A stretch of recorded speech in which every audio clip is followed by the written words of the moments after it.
So let's solve this together. We have a squared plus root a to be equal to 9 over 16. So let's begin. We have a squared plus the square root of a. When we move this fraction over to the left, we have a negative fraction, 9 over 16, and it's all equal to 0. So from here, we have a squared plus the square root of a minus our 9 is the same as 3 to the power of 2. And our 16 is the same as 4 to the power of 2, all equal to 0.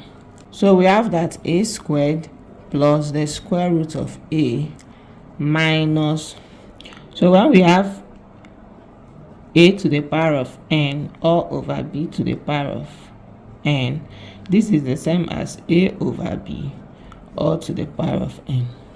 So our 3 squared will become 3 over 4 all to the power of 2 is equal to 0.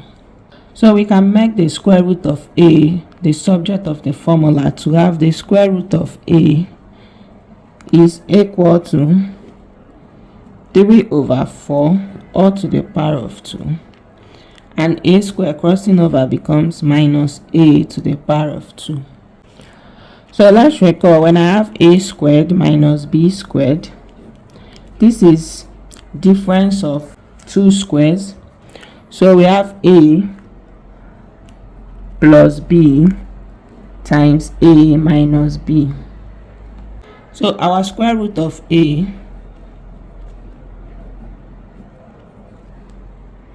is equal to, we have 3 over 4 plus a times 3 over 4 minus a.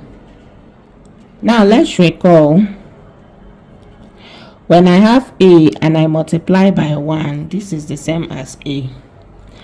And when I have the square root of a and I multiply by 1, this is equal to square root of a. So let's multiply the square root of a by 1 to have 1 times, we have the square root of a is equal to, we have 3 over 4 plus a times, we have 3 over 4 minus a.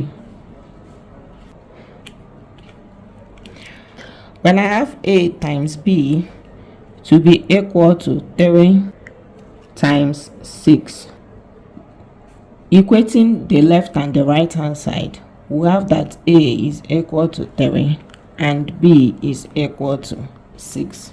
So from here we have 1 to be equal to 3 over 4 plus a, and root a is equal to 3 over 4 minus a. So let's solve the first equation here. We have 1 which is equal to 3 over 4 plus a. This implies that a is equal to 1 minus 3 over 4. So solving this fraction, we have a to be equal to, we have the LCM as 4